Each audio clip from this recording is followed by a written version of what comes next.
Let's all do something good today. Hey y'all, welcome to Dad Does Dinner. I'm Chase, and today we're working on burgers and fries. I love a burger and I'll put damn near anything on it. Today we're going to stay kind of traditional, and I'm going to share with you some tips that I've learned over the years to build a better burger. First thing we're going to do, I've got some bacon here on my sheet pan. I'm going to put this in a 400-degree oven for about 15 minutes. Also, I've thinly sliced an entire onion. I'm going to put that in my pan that's on the stove on very low heat. To that, I'm going to add about a half teaspoon of salt. Give these a quick stir. I've got about a half tablespoon of canola oil in here. And those onions are going to go low and slow for about 30 minutes till they just start to caramelize. That's how I really like them on my burger. So what I have here is ground brisket. And I'm going to make 7-ounce patties. Brisket was on sale at the store. I got it. I cut the flat off of it. I made a roast out of it. And with the rest of the brisket, I ground it up myself. This is about a 70-30 meat to fat ratio. I know Chuck is real popular in the 80-20 blend for burgers. Go with whatever blend you like. Just know that the more fat that's in the burger, the more it's gonna shrink up. So I'm gonna make these a little bit bigger than my buns. Probably about a ½ inch bigger around than my buns. And it should shrink up just right as it cooks. When it comes to burgers, my wife likes the thin burger cooked on a flat top with a little bit of crust on it. My preference is to do it over a charcoal grill and get that smoky flavor. But Peyton and my wife don't like the smoky flavor on the burger. So I end up doing a little bit of a hybrid. Sawyer's a lot like I am, and he'll eat his burger either way, thin or thick.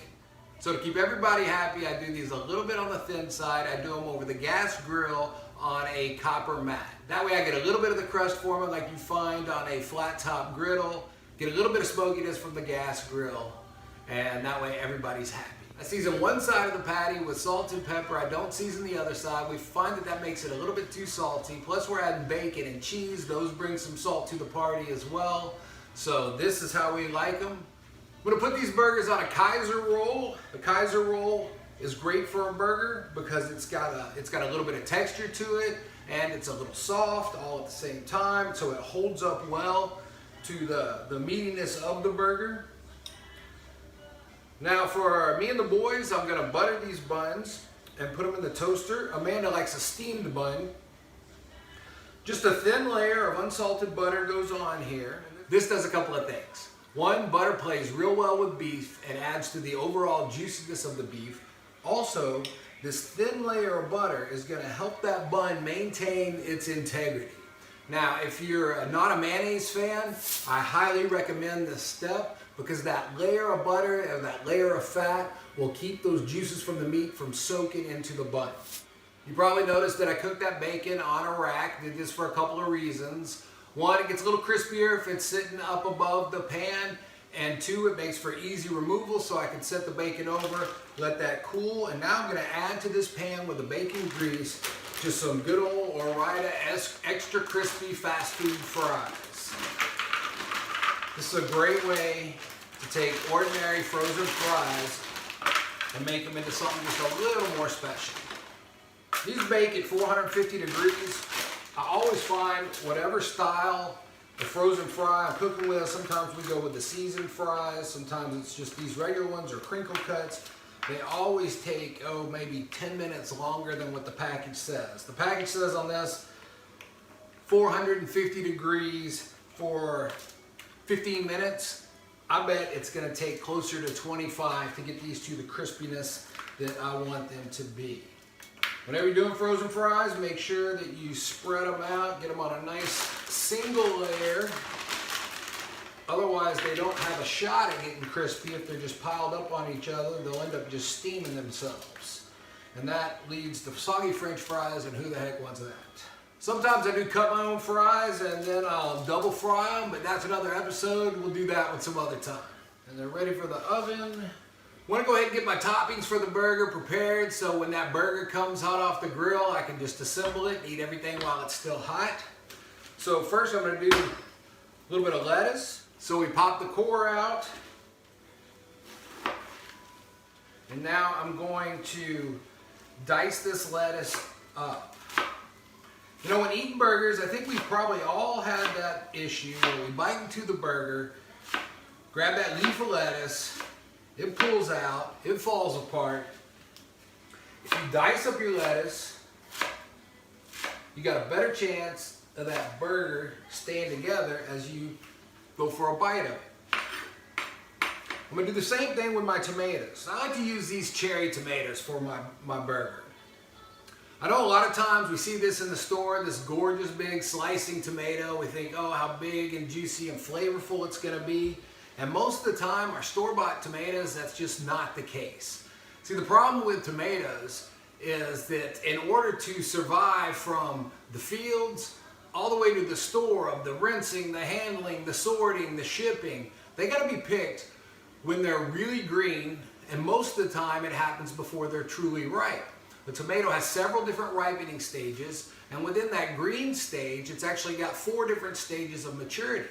Now, if a tomato is green and it's at maturity level 3 or 4 on the green scale, then by the time it gets to the market and has ripened along the way, it will have truly ripened and be full of flavor. Unfortunately, that doesn't happen a lot. A lot of times the tomatoes get picked when they're immature. They still turn red. We'll call that ripening, but on the inside of the tomato, they're not really ripening at all, and so you end up with a tomato that's kind of mealy and kind of flavorless. Now, when they pick cherry tomatoes, they're much more likely to be picked when they're later on in their maturity stage, just by the nature of the way they grow. That's why I use cherry tomatoes, because they are actually more ripe and sweeter and are adding flavor rather than just texture to my burger. Now, I'm excited. You see my garden out there. I've got a couple dozen tomato plants, and so once those start growing, then I can pick them knowing that they're full of flavor. Then I'll use one of those Mater sandwich tomatoes sliced up and use that for burgers and sandwiches. Mater sandwich is the actual breed name of the tomato. So I'm going to get these diced up. Once again, it's that same thing. So I'm dicing up this tomato, and say even I used this big slice of tomato. Okay, I would slice it and then I would dice it, because you want to create friction when you're taking a bite, and you've got less chance of that tomato sliding out if you've got it diced up. If you've never done it this way before, give it a try. I find that tomatoes always need just a little bit of help in the seasoning department, so I'm going to add just a tiny bit of salt and pepper to those tomatoes. Let that get working with them, starting to draw those sugars up and increasing the flavor on it. On my burger, I'm also going to put a raw jalapeno, and I'm going to do the same thing with it. I'm going to dice it up. So this goes for any type of topping you're putting on. If you're using raw onion, dice up the raw onion. If you're adding pickles to it, dice up the pickle. If I put an avocado on my burger, I'll mash that avocado like I would guacamole, and I'll use that as a spread on the burger, as opposed to trying to put avocado slices.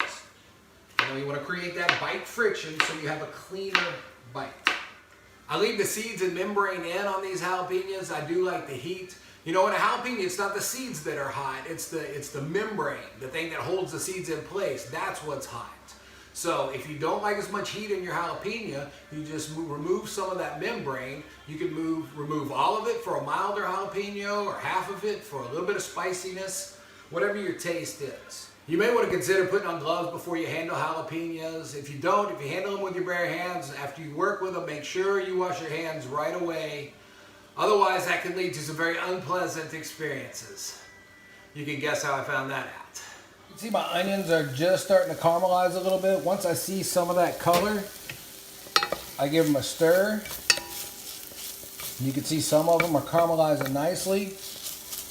And then I'm just going to leave them alone.